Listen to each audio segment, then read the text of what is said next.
घुटना, कंधा या कमर, चाहे जैसा हो दर्द, डॉक्टर ऑर्थो आपको देता है दर्द से पूरी आजादी, एक भरपूर जिंदगी।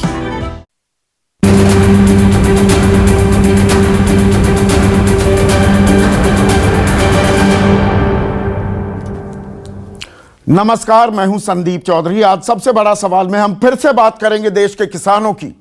किसान आंदोलन का आज 44वां दिन है। इस कड़ाके की ठंड में दिल्ली के तमाम बॉर्डर्स पर किसान अड़े हुए हैं, डटे हुए हैं अपनी तीनों मांगों को लेकर। सबसे अहम मांग, तीनों कृषि कानून जो हैं उन्हें निरस्त किया जाए, रद्द किया जाए। एमएसपी, न्यूनतम समर्थन मूल्य को कानूनी जामा पहनाया जाए। और इसी बाबत आज एक और दौर बातचीत हुई। विज्ञान भवन में किसान नेता, 40 किसान नेता आज एक बार फिर मिले। देश के कृषि और किसान कल्याण मंत्री नरेंद्र सिंह तोमर, वाणिज्य मंत्री पीयूष गोयल, इन्हें आप तस्वीरों में देख सकते हैं, और वाणिज्य राज्य मंत्री सोम प्रकाश से। और फिर एक और तारीख मिल गई। तारीख पर तारीख, तारीख पर तारीख का यह सिलसिला कब थमेगा, यह सबसे अहम सवाल है। अब तक 9 दौर की बातचीत हो चुकी है।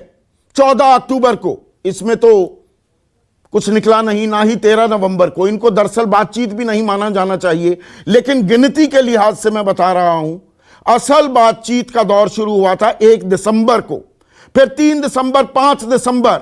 उसके बाद जो हम छठा दौर दिखा रहे हैं, यह भी अनौपचारिक बातचीत का था। यह बातचीत देश के गृह मंत्री अमित शाह के साथ हुई।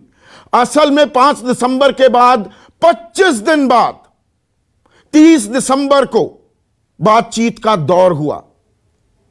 और 30 दिसंबर को 2 बातें मान भी ली किसानों की, रजामंदी हुई।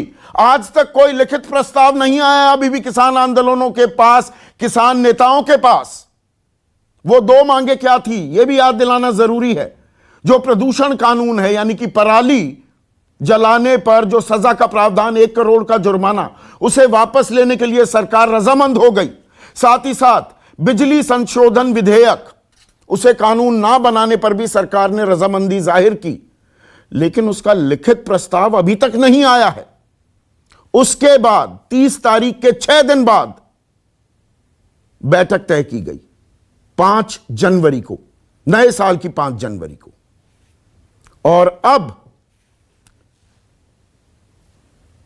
जो अगली बैठक होने वाली है वो होगी 15 जनवरी को, यानी कि 7 दिन बाद, 7 दिन बाद अब फिर से बैठक होगी। 7 दिन के मायने क्या है, ये इतना अंतराल क्यों दिया जाता है? किसानों की मांगे साफ है। वाजिब गैर वाजिब आपका अपना नजरिया हो सकता है, लेकिन सरकार अगर बात कर रही है तो रोजाना बातचीत क्यों नहीं हो सकती? 60 किसानों की मौत हो गई है, इनमें कुछ किसानों ने आत्महत्या भी कर ली। ठंड कड़ाके की है, इंद्र देवता ने भी कोई मेहरबानी नहीं दिखाई। पिछले कुछ दिनों में लगातार बरसात भी हो रही है, बूंदाबांदी भी हो रही है, तो निरंतर प्रक्रिया क्यों नहीं होती? आज सरकार ने कहा कि नहीं, आप प्रस्ताव लेकर आइए। किसान तो कह रहे हैं आप कानून रद्द कर दीजिए। तो किसानों से प्रस्ताव क्यों मांगा जा रहा है? सरकार कुछ और प्रस्ताव क्यों नहीं देती कि आप ये बात नहीं मान रहे तो ये बात मान जाइए? ये नूरा कुश्ती हो रही है, ये जिद है, ये फाइट ऑफ ईगोज है। ये क्या हो रहा है? प्राथमिकता है या नहीं इस आंदोलन, इस समस्या का निदान निकालने की? यह सबसे अहम सवाल है आज की तारीख में। और रास्ता निकलेगा क्या? किसान तो कह रहे हैं बिल वापसी, यानी कि कानून वापसी, तभी होगी घर वापसी। आज की बैठक में क्या हुआ और उसके बाद कृषि मंत्री नरेंद्र सिंह तोमर क्या बोले और किसान नेता हनन मुल्ला क्या बोले, उस पर एक नजर। तीनों कानूनों से संबंधित ही चर्चा होती रही, लेकिन कोई निर्णय आज नहीं हो सका। सरकार का लगातार यह आग्रह रहा कि रिपील के अतिरिक्त कोई और विकल्प अगर यूनियन दे तो सरकार उस पर विचार करेगी। लेकिन बहुत देर तक चर्चा के बाद भी कोई विकल्प आज प्रस्तुत नहीं किए जा सके और इसलिए आज चर्चा का दौर यहीं स्थगित हुआ। पहले ही बोल दिया अमेंडमेंट नहीं मानते हैं, रिपील करो। सरकार बोला रिपील के बारे में हम बहुत राज्यों से बातचीत किया, ये दूसरे सब लोग बोलते हैं कानून अच्छा है, तो हम लोग बोले जो अच्छा बोलते हैं उसके साथ जाओ।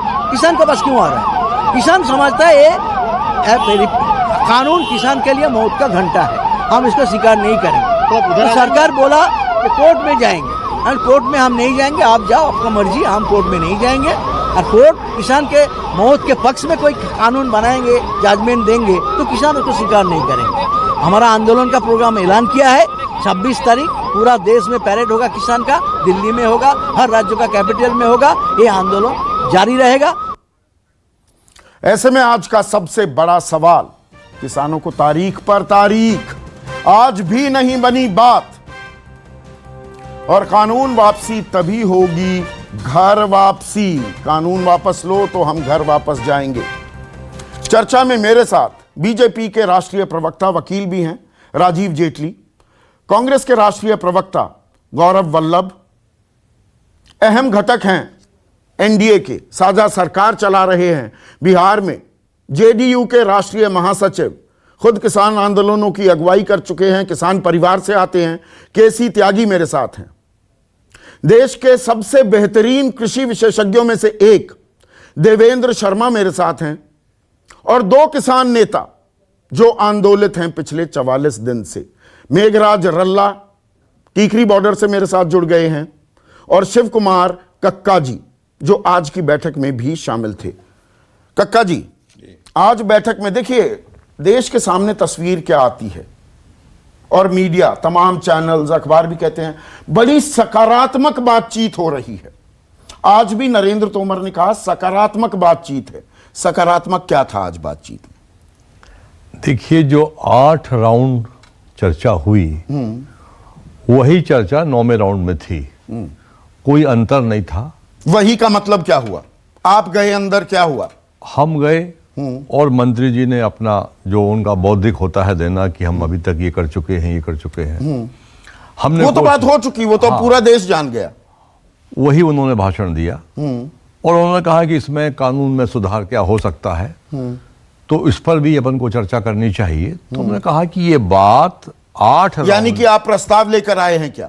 आपसे ये पूछा गया कि आपका प्रस्ताव क्या है, क्या बदलाव करें हम? उन्होंने हमसे प्रस्ताव की बात तो नहीं की, पर यह कहा कि इसमें क्या हो सकता है सुधार। हमने कहा कि हम 8 राउंड बैठक में हर बैठक में ये बात क्लियर कर चुके हैं कि किसी भी सूरत में जब तक ये 3 कानून रद्द आप नहीं करेंगे तब तक इस पर हम कोई चर्चा नहीं करेंगे। उसके बाद आप फिर वही बात बार बार करते हैं, तो ये ठीक नहीं है। तो इस पर काफी देर चर्चा होती रही। चर्चा के बाद में वो पीछे आगे जाते रहे और उसके बाद ये विषय आया कि ब्रेक हो गया भोजन के लिए। तो हम लोगों ने कहा कि हमको अब भोजन नहीं करना है, वही बात आप बार बार कर रहे हैं, हम यहीं बैठे हैं धरने पर, आप भोजन करके आइए। भोजन करके आने के बाद उन्होंने कहा कि उन्होंने अपनी ओर से एक प्रस्ताव दिया है। क्या? वो दे दिया कि 11 तारीख को सुप्रीम कोर्ट में सुनवाई है। उस सुनवाई में हम सुप्रीम कोर्ट से सरकार अनुरोध करेगी कि इसको बहुत जल्दी पेशियां कराकर इसका निर्णय कराएं। मामला यह है कि ये राज्य का विषय है कि केंद्र सरकार का विषय है, ये सुप्रीम कोर्ट तय कर देगा। क्योंकि हम चर्चा करेंगे तो आप कहेंगे कि ये राज्य का विषय है, हम कहेंगे केंद्र का विषय है। तो सबसे बढ़िया है कि सुप्रीम कोर्ट फैसला कर देगा, और सुप्रीम कोर्ट जो फैसला कर देगा वो हमको भी मान्य होगा, आपको भी मान्य होगा, क्योंकि लोकसभा राज्यसभा में। सुप्रीम कोर्ट में आप तो नहीं गए हैं, वो तो जनहित याचिका है। हाँ, हम सुप्रीम कोर्ट नहीं गए हैं। तो सुप्रीम कोर्ट को बीच में ला रही है सरकार, क्या आप ये देख रहे हैं, या सुप्रीम कोर्ट पर आपको भरोसा है कक्का जी कि सुप्रीम कोर्ट ही इस समस्या का हल निकालेगा? देखिए, सुप्रीम कोर्ट एक अलग व्यवस्था है। जब हम वहां गए ही नहीं हैं तो हम सुप्रीम कोर्ट के फैसले का इंतजार क्यों करेंगे? हम उसको इंतजार नहीं करेंगे फैसले का। हम सरकार से बार बार कह रहे हैं कि आप ये कानून जो है वापस लीजिए, इस पर आपको क्या परेशानी है और हम अपनी पर मनसा। सरकार कहती है इतने सारे बहुतेरे किसान संगठन हैं जो उनके समर्थन में हैं। तो अगर ऐसा नहीं है कि सारे किसान संगठन इस कानून के खिलाफ हैं। देखिए, अगर वो समर्थन में होते तो निश्चित तौर से कोई एक आध सड़क पर वो भी बैठे होते समर्थन में। तो अभी तक तो 5 किसान नहीं आए समर्थन में जो सड़क पर बैठे हों, मगर जो खिलाफ में हैं तो वो तो 43 दिन से बैठे हैं। 70 लोगों का शहादत हम दे चुके हैं। वो क्यों नहीं आ रहे हैं? क्योंकि वो सरकारी और दरबारी लोग हैं, या कहीं ना कहीं भाजपा के द्वारा पोषित लोग हैं। शरद जोशी जी का नाम जो नहीं, आप कहेंगे वो भाजपा के एजेंट हैं, उनके द्वारा पोषित हैं। सरकार आपको कहेगी आप विपक्ष द्वारा बरगलाए गए हैं। जी जी, देखिए, ये कहने से तो काम नहीं चलेगा। हाँ, तपस्या हम कर रहे हैं 43 दिन से। ये हमारे पर्याप्त हमारा उदाहरण है कि हम लोग पीड़ित हैं और कष्ट में हैं। सरकार को हमारे कष्ट को ध्यान देना चाहिए। सरकार एकदम जैसे बहरी हो गई हो, अंधी हो गई हो और असंवेदनशील सरकार है कि आज तक वो 43 दिनों में ये निर्णय नहीं कर सकी है कि सरकार को करना क्या है। केवल बैठक पर बैठक, तारीख पर तारीख मिल रही है। राजीव जेटली, आप खुद भी एक वकील हैं, निरंतर बातचीत क्यों नहीं हो सकती? सरकार की प्राथमिकता है क्या इस समस्या का निदान निकालना, या अब 11 तारीख का इंतजार, अब एक और प्ले में आ जाए संस्था, यानी कि सुप्रीम कोर्ट का हवाला दिया जाने लगे? आपका जो आप पैकेज चला रहे थे, पैकेज के ऊपर आपने लिखा था पहला दौर, दूसरा दौर, तीसरा दौर, चौथा दौर, 9वें दौर तक का आपने उसमें मेंशन किया और डेट वाइज मेंशन किया। और आपने जब पहले दौर की चर्चा हुई थी, उस चर्चा पे आपने बड़ी अच्छी डिबेट करी थी, पूरे देश में देखी गई थी, सबने अप्रिशिएट भी की थी आपकी डिबेट। पहले दौर की चर्चा के बाद विज्ञान भवन से जब हमारे किसान भाई वापस बाहर निकले थे, उन्होंने प्रेस कॉन्फ्रेंस भी करी थी और प्रेस कॉन्फ्रेंस में एक ही बात कही थी कि जो जो हमारी आपत्तियां थी हमने सरकार के सामने रख दी और सरकार उसको मानने के लिए तैयार है, जो कि एक सकारात्मक माहौल दिखता है और ऐसी ही चर्चा होनी चाहिए। सरकार काफी हमारी जो मांगे थी उसमें काफी करीब आ चुकी है। दूसरे दौर की चर्चा होती है, दूसरे दौर की चर्चा में भी लगभग वैसी बात आती है। तीसरे दौर की चर्चा आप देखिए, जब चर्चा होती है तो बिल्कुल उसमें जो मांग होती है वो विपरीत हो जाती है। मांग केवल एक ही हो जाती है, नहीं अब कानून वापस करिए आप। आज मैं आपको बताता हूं, मैं रेवाड़ी जा रहा था, रेवाड़ी में आपको मेरे किसान भाई सड़क पर बैठे थे, ठंड में बैठे थे। मैं मेंशन कर रहा हूं इस बात को, तकलीफ हुई इस बात को देखकर। मैंने रुक करके, मेरी गाड़ी वहां फंस गई थी जाम में, तो मुझे लगा कि ये अच्छा मौका है संवाद करने का, तो मैं वहां रुक करके किसान भाइयों से संवाद किया। मैंने उनसे पूछा कि क्या मांग हो सकती है आपकी, आप क्यों आप जाम लगा कर यहां बैठे हैं, जो सड़क पर खड़े थे कुछ लोग। आप विश्वास कीजिए, उन्होंने कहा कि कानून वापस होना चाहिए। मैंने कहा कुछ कमियां तो होंगी, आपको कुछ कमियां तो नजर आती होंगी इसके अंदर, कि जो कमियां तो वो हमारे जो लीडर हैं वो बता देंगे आपको, हमें कमियों के बारे में अंदाजा नहीं है। नहीं, आप ये आपको ये किसान भाई, देखिए ऐसा है राजीव जेटली, 18 दिसंबर को प्रधानमंत्री ने 15 दिसंबर, 18 दिसंबर, फिर 25 दिसंबर को 7 राज्यों के किसानों के साथ बातचीत की प्रधानमंत्री ने। तब मैंने अपने कार्यक्रम में ओपनिंग रिमार्क्स में कहा था कि आज मुझे लग रहा है देश में 2 तस्वीरें। पहली तस्वीर मानो किसानों के लिए राम राज्य आ गया हो। प्रधानमंत्री से 7 राज्यों के किसानों ने बात की, एक के भी मन में ना कोई चिंता थी, ना शक था, ना कोई शुबा था। हर कोई भूरी भूरी तारीफ कर रहा था सरकार की। और दूसरी तरफ ये किसान आंदोलित थे। अब आपको रेवाड़ी में भी मिल गए कि जी उनको समझ में नहीं आ रहा, ये कक्का जी ने और रल्ला जी ने इनको बरगला दिया है। मेरा सवाल बड़ा सीधा है। मेरा एक मिनट, मेरा जो सवाल था आपने दूसरी तरफ ले जा रहे हैं आप। सवाल मेरा सीधा है, आप वकील हैं। देखिए, जब तारीख पर तारीख मिलती है ना, किसी का फायदा नहीं होता, वकीलों का फायदा हो जाता है, उनकी जेब थोड़ी और भारी हो जाती है। ये तारीख पर तारीख जो मिल रही है बैठक में, इसमें किसका फायदा हो रहा है? मुझे तो सबका नुकसान होता है। चौधरी साहब, मैं जिस प्रदेश से आता हूं, कहा जाता है कि वह कल्चर नहीं है, वह एग्रीकल्चर है। तो मैं एग्रीकल्चर को बहुत बेहतर तरीके से समझता हूं और मैं किसानों की बातों को भी समझता हूं और मैं उनकी भावनाओं को भी समझता हूं, उनका सम्मान भी करता हूं। जो भी आपके पैनल पर आज बैठे हैं, मेरे किसान हैं, मेरे पूजनीय हैं, मेरे अन्नदाता हैं। मैं इनके ऊपर कोई टिप्पणी नहीं कर रहा हूं कि अच्छा बोल रहे हैं, बुरा बोल रहे हैं। अगर ये बुरा बोल रहे होते तो सरकार कैसे इनसे चर्चा करती? इतना झुक करके हर बार इतने सम्मान के साथ आपको वहां पर तवज्जो दी जाती है। कहा जाता है कि ना, अभी कोई ज्यादा, कई साल थोड़ा बीत गए। इन 44 दिनों में इन्हें आतंकवादी, खालिस्तानी, पाक समर्थित, चीन समर्थित, पैसा खाए हुए, थल हुए, रजाई ओढ़कर सोने वाले, मुफ्त का खाना खाने वाले, सब कुछ कहा गया है। देखिए, मैं आपको एक बात बताना चाहता हूं कि इससे पहले कि आप आगे बढ़ें, मेरे किसान भाई विभिन्न प्रदेशों से आते होंगे। इनका ये दावा है कि पूरे देश के किसान वहां हैं, चाहे वो पंजाब के हों, कुछ हरियाणा के हों, कुछ पश्चिमी उत्तर प्रदेश से हों, वो अलग सब्जेक्ट है। नहीं, अलग नहीं है। आज इसका भी एक जवाब ले लेता हूं ना आपसे, बिल्कुल अलग नहीं है। अगर ये मुट्ठी भर किसान है, मत करो इनसे बात, भाड़ में जाएं। ये कह रहा हूं, मैं ये नहीं कह रहा हूं चौधरी साहब, मैं ये नहीं कह रहा हूं, मैं कुछ और कह रहा हूं। ये किसान भाई जानते हैं कौन कौन से प्रदेशों के अंदर किस तरीके की व्यवस्थाएं बनी हुई हैं। मेरा हरियाणा का जब किसान बात करेगा तो कहेगा ना कि मैं तो उस प्रदेश से आता हूं जहां पर सब्जी के ऊपर भी एमएसपी मिलती है, वो बोलेगा इस बात को। अगर मेरा दूसरे प्रदेश से किसान आएगा, कर्नाटका से, तो वो अपनी बात रखेगा।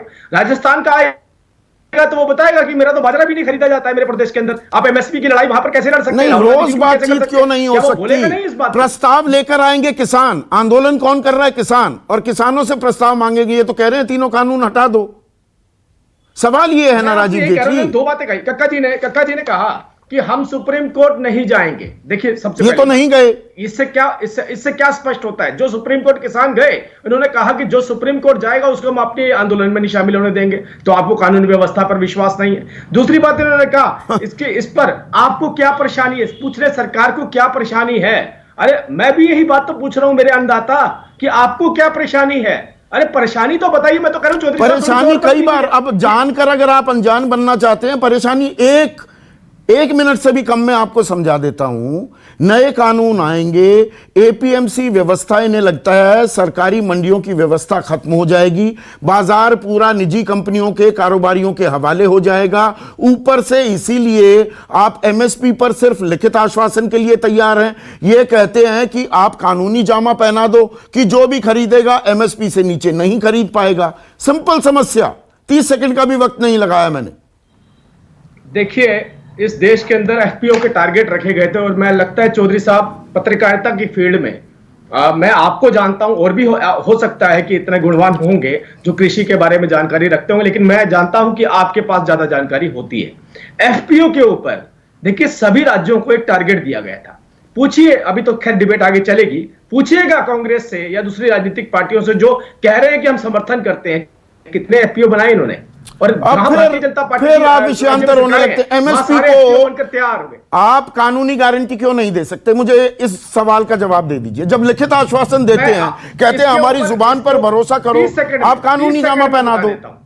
30 सेकंड में बता देता हूं, मेरे किसान भाई भी यहां पर बैठे हैं, अगर वो इस बात से हट जाए पीछे तो आप बोलिएगा। 30 सेकंड में बताता हूं। जब भी एमएसपी पर फसल खरीदी जाती है, फसल खरीदने के बाद एक वक्त ऐसा आता है, अगली फसल की तैयारी होती है, और जब किसी के पास बम्पर स्टॉक होता है तब वो चाहता है मेरा स्टॉक बिक जाए। अगर संदीप चौधरी जी चाहे कि मैं उनकी फसल खरीद लूं, और संदीप चौधरी जी ने मान लीजिए उनको 50 रुपए कम में डील करी, और संदीप चौधरी जी को ये डर सताएगा अगर मैंने 50 रुपए कम दिए तो मैं जेल जाऊंगा, किसान की फसल वहीं की वहीं पड़ी रहेगी, उस वक्त उसके पास खरीदने वाला कोई नहीं होगा। यह व्यवस्था मैं नहीं कह रहा हूं, आप किसान भाइयों से पूछ लीजिए कि जब एमएसपी का दौर निकल जाता है उस वक्त वो उस फसल के साथ किस तरीके की डील करते हैं। सारी जानकारी सबके पास है। अच्छा, तो मतलब इसीलिए कानूनी जामा नहीं पहना रहे हैं, इसीलिए कानूनी मतलब क्या लॉजिक दे रहे हैं आप? सरकार ज्यादा से ज्यादा एमएसपी दे सकती है। राज्य सरकार को देने की बात नहीं है, निजी कंपनियां भी एमएसपी पर खरीदेंगी। आज की तारीख में 1850 का मक्का 800 रुपए में बिक रहा है, 1868 रुपए की धान 1100 रुपए में बिक रही है, कपास 5515 रुपए की 3200 रुपए में बिक रही है, मूंग 7219 रुपए की 4200 रुपए में बिक रही है। हकीकत यह है, कागज पे लिख देने से एमएसपी की खरीदी नहीं होती भाई। सर चौधरी साहब, ये एक दो तरह की बातें हैं, किसान समझते हैं और आप समझते हैं, और एक तीसरा लुटियन वाले भी बैठते हैं कई बार आपकी डिबेट पे। लुटियन वाले अगर ये बात रखेंगे, लुटियन वाले कौन होते हैं? लुटियन वाले किसान की सुनिए कौन होते हैं, एक बार बता दो लुटियन वाले। आज मैं आपको बता रहा हूं, सुन तो लीजिए। वो पर्ची दिखाते हैं, मोबाइल उठा के दिखाते हैं, देखिए फसल कितने में खरीदी गई। किसान जानता है कि जब वो मंडी में, क्योंकि बहुत सारे मापदंड तय किए जाते हैं। अच्छा, ऐसा नहीं है, ये मैं झूठे आंकड़े पेश कर रहा हूं, मैं झूठे आंकड़े पेश कर रहा हूं। नहीं, मैं आपसे नहीं कह रहा हूं, मैं आपसे कह रहा हूं, मैं आज तक की व्यवस्था की बात कर रहा हूं। बहुत सारे, तो उसी को दुरुस्त कीजिए ना केसी त्यागी साहब। एक मिनट नहीं, केसी त्यागी साहब, राजीव जेटली का आपको लॉजिक समझ में आया? कि नहीं जी ऐसा होता है, पीक टाइम में ऐसे खरीदा जाता है, बाद में ऐसे खरीदा जाता है। एमएसपी को कानूनी गारंटी क्यों नहीं दे देते भाई?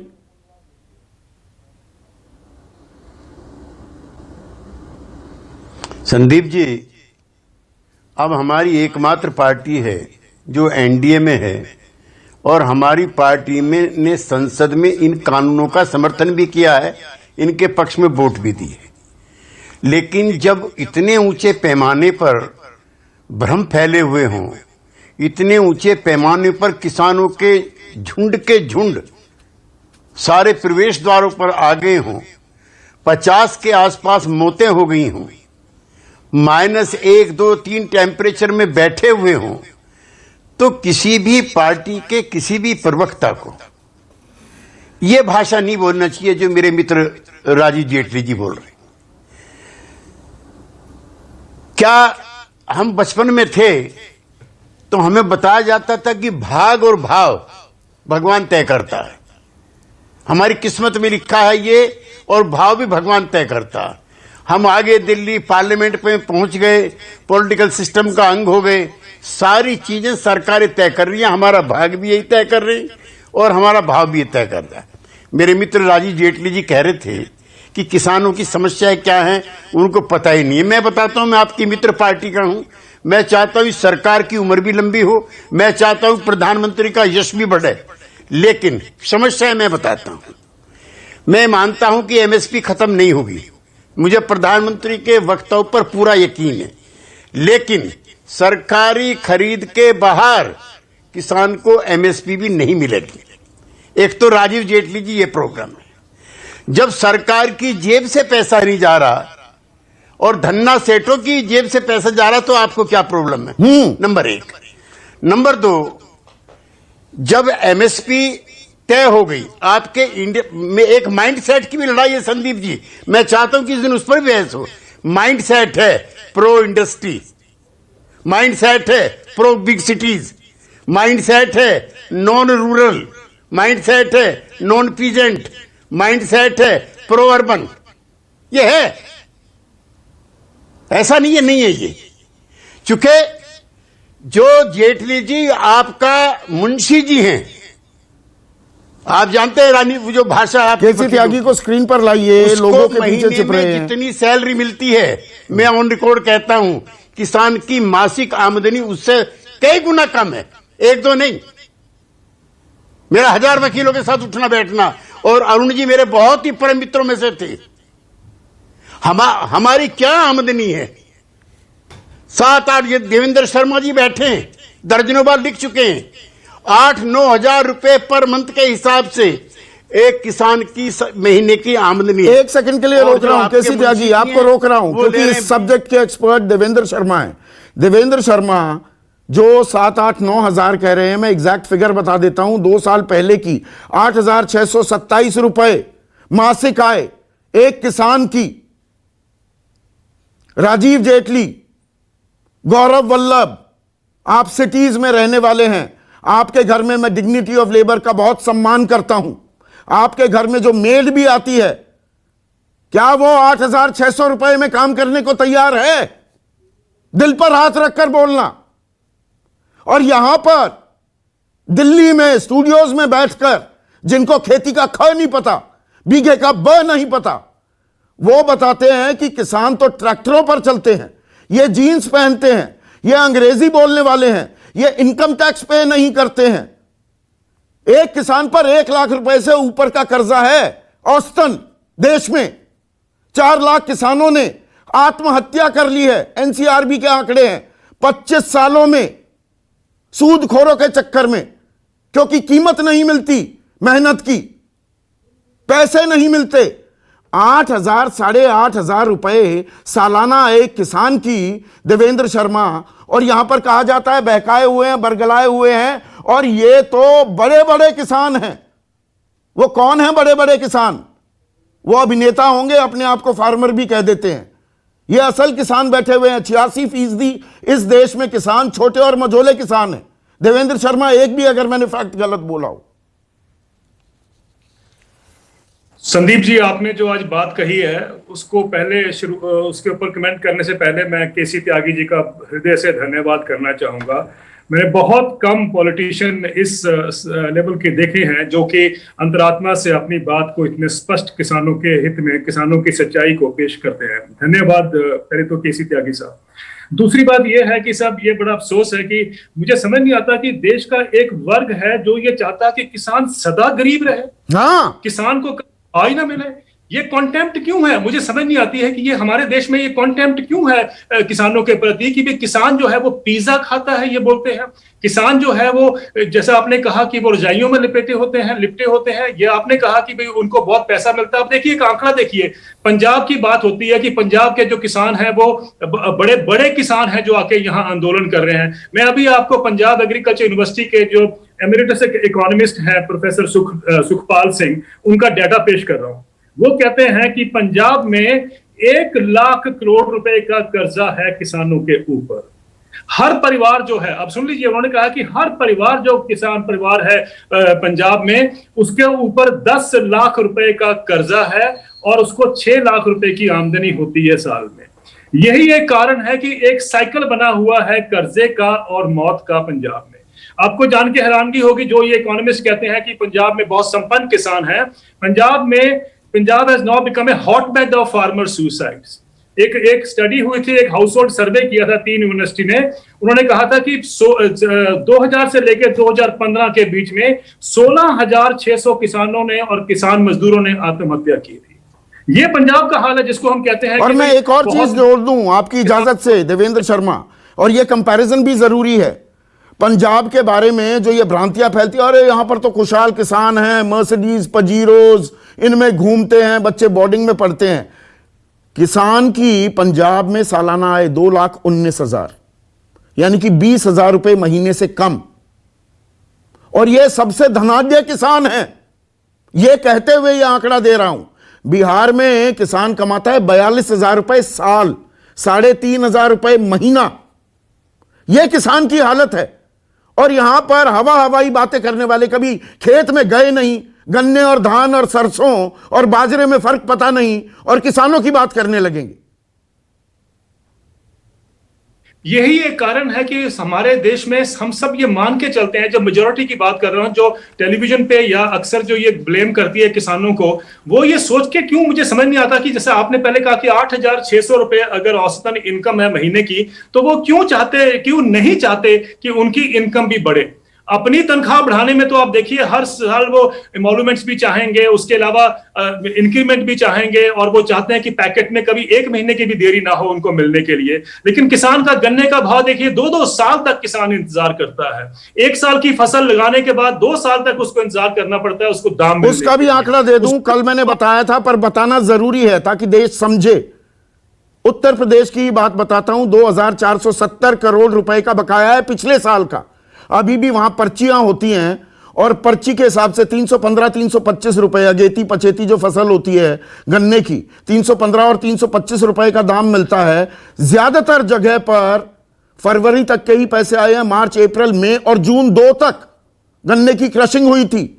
और इस साल जो शुगर केन ईयर, वो अक्टूबर से शुरू होता है सितंबर तक। 5, मैं आ रहा हूं 1 मिनट केसी त्यागी साहब, ये आंकड़ा बता दूं। 5 नवंबर 2020 से क्रशिंग शुरू हुई, मिलों में गन्ना जाने लगा। 11,660 करोड़ रुपए का गन्ना गया है, और 2,427 करोड़ रुपए का भुगतान हुआ है। 9,000 करोड़ का भुगतान इसी साल का बचा हुआ है, पिछले 2 महीने का। और स्टेट अशोर्ड प्राइस डिक्लेयर नहीं हुआ है, पर्चियों पर गन्ने की कीमत 000 लिखी हुई है।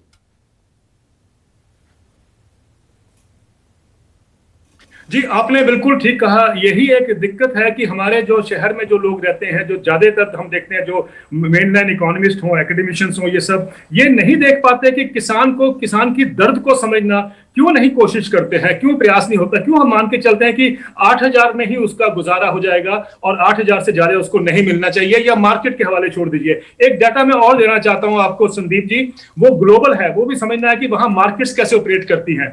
आज जो चॉकलेट इंडस्ट्री है, जो कन्फेक्शनरी इंडस्ट्री है, वो $210 बिलियन की इंडस्ट्री है, लेकिन उसको जो पैदा करते हैं कोकोआ को पैदा जो करने वाले को, अभी एक रिपोर्ट आई है कोकोआ बैरोमीटर 2020, उसमें कहा गया कि उनको 100 रुपए डेली उनकी अर्निंग है। 100 रुपए मिलता है रोजाना एक परिवार को, जो जिसके साथ चॉकलेट बनती है, जो हम चॉकलेट खरीदते हैं, उससे भी कम दाम पे उनका गुजारा होता है। देखिए केसी त्यागी साहब को एक पॉइंट, क्योंकि गौरव वल्लभ और रल्ला साहब बिल्कुल खामोश बैठे हैं, आधा घंटा हो गया है। केसी त्यागी साहब 30 सेकंड्स में बात कहिए। मैं संदीप जी बहुत संक्षेप में ये कहना चाहता हूं कि नीति आयोग ने तय किया है कि गन्ने के दाम, चीनी के दाम क्या तय होंगे, उसके आधार पर तय हुआ करेंगे, नंबर 1। नंबर 2, 4 साल से 2 रुपए क्विंटल सिर्फ गन्ने का दाम बढ़ा है। नंबर 3, अभी भी जो आपने बताया वो बकाया है, ब्याज मिलने का सवाल ही पैदा नहीं होता, जबकि वो कानून है, 14 दिन में भुगतान नहीं हुआ तो आप ब्याज भी देंगे, कोई नहीं देता। हाँ नहीं, हमारा तो कुछ भी नहीं हो रहा। हाँ, फसल कटे तो ले गए जालिम तेरी नेक कमाई, ये जो 100 साल पहले भगत सिंह के चाचा सरदार अजीत सिंह ने गाया था, तो हमारा तो वो हाल है संदीप जी। लेकिन मैं फिर भी ये कहना चाहता हूं कि ये संवाद स्थापित होना चाहिए, संवाद पर ही मैं आ रहा हूं। पर गौरव वल्लभ, पहले ये बताइए, घर में मेड को कितने पैसे देते हैं? 8,600 से ऊपर लेती होगी ना? जी देखिए, मैं अपनी बात प्रारंभ करूं। 45 दिन हो गए, 70 से ज्यादा किसानों ने शहादत दे दी दिल्ली के बॉर्डर पर। उनको मिल क्या रहा है? उनको मिल रहा है गालियों का तिरस्कार और तारीख पे तारीख। और वो मांग क्या रहे हैं? वो मांग रहे हैं अपनी उपज की एमएसपी। अब मैं 3 सवाल पूछूंगा, 2 मेरे भाजपा के मित्र और तीसरा त्यागी साहब, जिनका हम सभी लोग सम्मान करते हैं, और फिर आपका उत्तर दूंगा। जो भाजपा से हमारे मित्र हैं जेटली जी कह रहे हैं एमएसपी क्योंकि बाद में कम हो जाती है। ये तो वही बात हो गई जो गडकरी साहब ने कहा था कि root cause of the problem is the lower MSP than market price. ये तो वही भाषा बोल रहे हैं। आपने इनसे 10 बार पूछा एक सवाल कि एमएसपी को कानूनी गारंटी देने से क्या नुकसान होगा। नुकसान इनको नहीं पता, मैं बता देता हूँ, क्योंकि जो इनके सूट बूट के दोस्त है ना, उनको 30 लाख करोड़ का कृषि का जो व्यापार है वो ये नहीं दे पाएंगे। ये नुकसान है, ये इनको मैं बताता हूँ। दूसरा बार मैं इनसे पूछना चाहता हूँ, ये बार बार उदाहरण दे रहे हैं कि 9 बार की। मुझे ये बताइए, क्या कल वापस बैठक नहीं हो सकती, परसों नहीं हो सकती? क्योंकि इनकी रणनीति क्या है संदीप जी? थका दो और भगा दो। ये थका दो और भगा दो की रणनीति से हिंदुस्तान के अन्नदाता नहीं भागने वाले। वो सर पे कफन बांध के आए हैं अपनी। नहीं, 11 तारीख को सुप्रीम कोर्ट में भी सुनवाई है। क्या ये कोर्ट के हल की तरफ जा रहा है मसला? जी, मुझे समझ में नहीं आ रहा। एक तरफ तो सरकार कह रही है कि हम बातचीत कर रहे हैं, 15 तारीख की डेट दे रही है। दूसरी तरफ कृषि मंत्री स्वयं कह रहे हैं सुप्रीम कोर्ट चले जाओ। इसके मतलब आपके मन में कोई ना कोई कॉन्स्पिरेसी है किसानों के प्रति, सरल भाव नहीं है, खुले मन से आप बात नहीं करना चाहते। और त्यागी जी ने बहुत अच्छी बातें कही, मैं सबसे सहमत हूँ। त्यागी जी, बस एक बात का मेरा सवाल का जवाब दीजिए। आप आज सरकार के पार्ट हैं, आपने कहा ये एमएसपी नहीं देना चाहते, क्यों आप इनका साथ दे रहे हैं? आज एक परीक्षा की घड़ी है त्यागी जी आपके लिए और आपकी पार्टी के लिए। आज अगर आप किसानों के साथ नहीं खड़े दिखे तो इतिहास आपको माफ नहीं करेगा कि जब हिंदुस्तान के लाखों किसान दिल्ली के बॉर्डर पे थे, तब त्यागी जी और उनकी पार्टी जनता दल यूनाइटेड उन लोगों के साथ थी जो किसानों के ऊपर लाठियां बरसाते थे, लाठीचार्ज। केसी त्यागी, 40 सेकंड में रिस्पॉन्स। 1 सेकंड गौरव वल्लभ, सीधा अटैक किया आपने। केसी त्यागी, रिस्पॉन्ड कीजिए। ये घड़ियाली आंसू बहाने से क्या है? सरकार का साथ छोड़ दो अगर वो किसानों की बात नहीं मान रही तो। मैं संदीप जी बशीर बद्र के एक शेर के साथ शुरू करता हूं। मैं यूं रहजन के बदले पास वहां पर वार करता हूं, मेरे घर की तबाही है निगाह बानू से वाबस्ता। सन 51 से लेकर के सन 71 तक जिस सरकार ने गेहूं, चावल, तिलहन, दलहन विदेश का खाया हो, उनके मुंह से अब किसानों के आत्मनिर्भरता की बात अच्छी नहीं लगती। 70 सालों का माइंडसेट है ये गौरव वल्लभ जी, ये कोई 6 साल का नहीं है।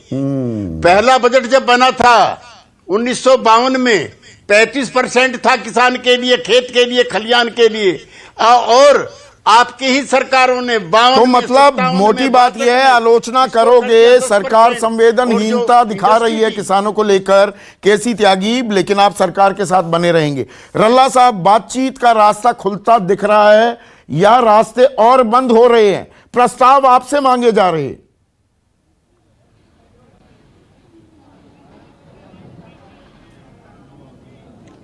चौधरी जी, जो चल रहा है ये नाटक है, एक सरकार नाटक कर रही है और इस नाटक का क्या अंत होगा ये आने वाला जो समय वो बताएगा। लेकिन सरकार जो है टाल मटोल की नीति पर चल रही है और लेकिन हम सरकार को बता देना चाहते हैं, जैसे साथियों ने कहा कि शायद किसान यहाँ से चले जाएंगे, अक जाएंगे, थक जाएंगे। हम ना थकने वाले हैं ना अकने वाले हैं, हम संघर्ष के मैदान में हैं, हम अड़ेंगे, लड़ेंगे और जीत कर जाएंगे। ये देश हमारा है, हम कृषि करने वाले लोग हैं, खेती बाड़ी करने वाले लोग हैं, हम भागने वाले नहीं हैं। सरकार जितने भी नाटक करे, कितनी भी नौटंकी तो प्रस्ताव दीजिए ना, सरकार प्रस्ताव मांग रही है, हमारे मंत्री मेघराज रल्ला सरकार कह रही है प्रस्ताव दो, आप प्रस्ताव नहीं देते, आप कहते हैं कानून हटाओ।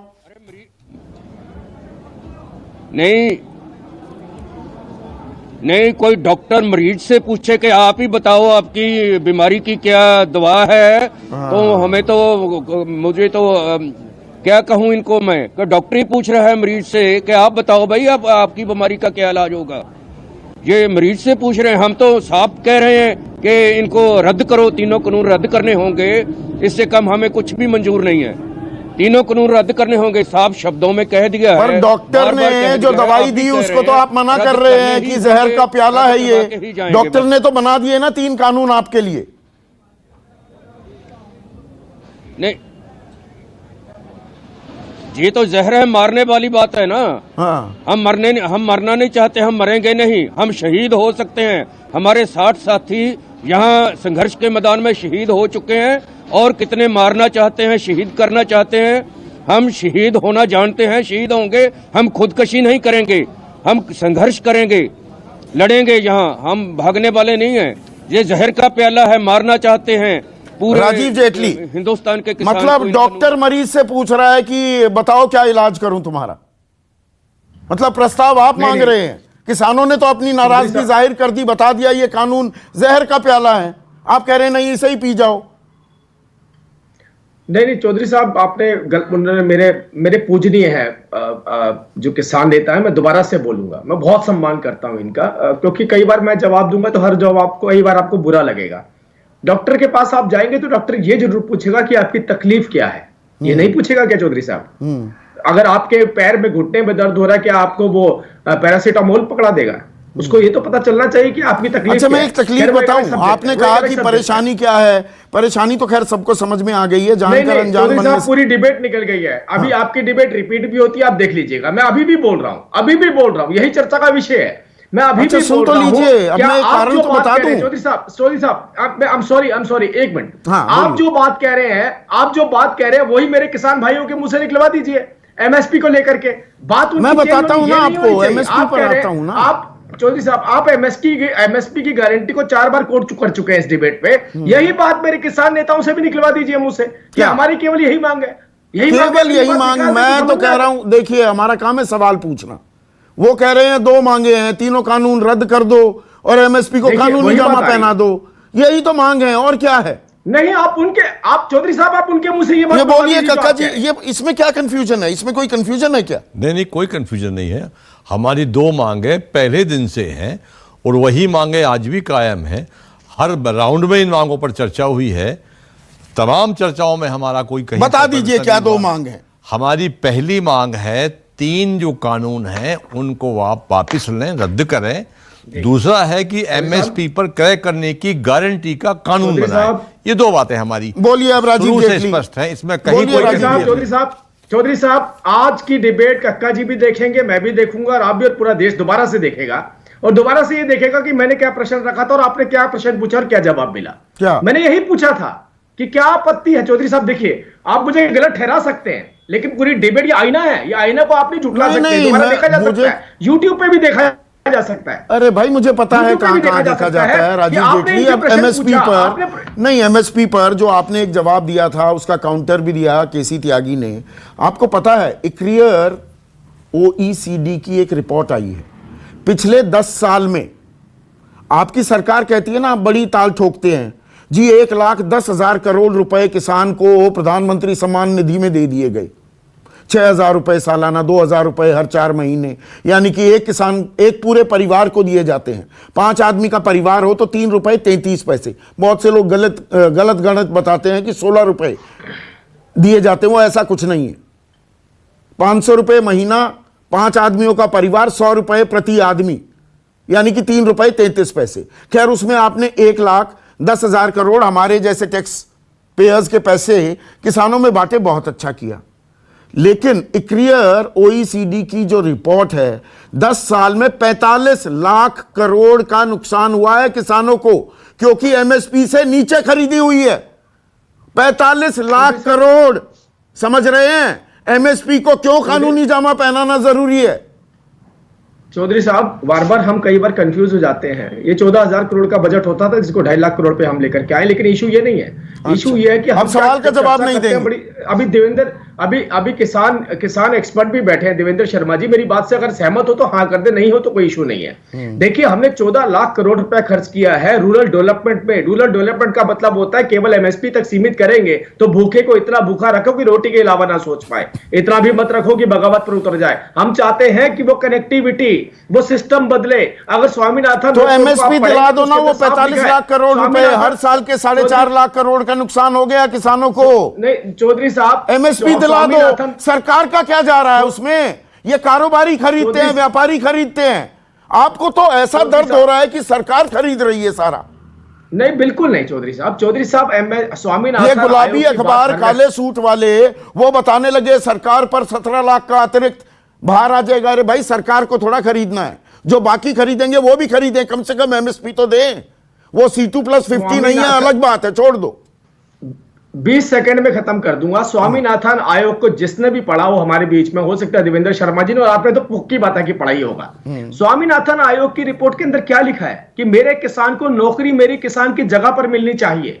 इसके ऊपर जब हम कदम उठाते हैं तो विपक्ष एक हो जाता है, उसमें भी बरगलाया जाता है कि नहीं जगह था कि मैं इंडस्ट्री डेवलप नहीं करूंगा कृषि क्षेत्र के अंदर तो वहां पर रोजगार कैसे पैदा होगा। उस बेचारे को जाकर के कुछ चपरासी की नौकरी करनी पड़ती है शहरों में। कभी इसके ऊपर चर्चा हुई? ये भी तो हमारी रूरल डेवलपमेंट तो चपरासी बनाकर छोड़ोगे किसान को। संपूर्ण डेवलपमेंट न्यूनतम जो वेजेस एक्ट है ना, वेज एक्ट तो आप जानते हैं, आप तो वकील हैं।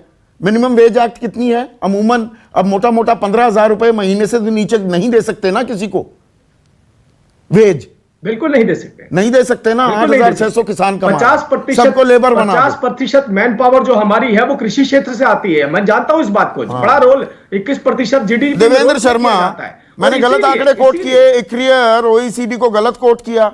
एमएसपी को दे दो ना, किसान को नुकसान हो रहा है, उसकी आमदनी अपने आप बढ़ जाएगी। गलत कह रहा हूं क्या? एक बात बहुत जाननी जरूरी है कि एक इंप्रेशन दिया जा रहा है कि एमएसपी जो है वो इंटरनेशनल प्राइसेस से बहुत ज्यादा है, तो हम कॉम्पिटिटिव नहीं है। मैं इसलिए समझाना चाहता हूं इस बात को कि ये भी एक गलत धारणा है। गलत धारणा क्यों है देख लें हम।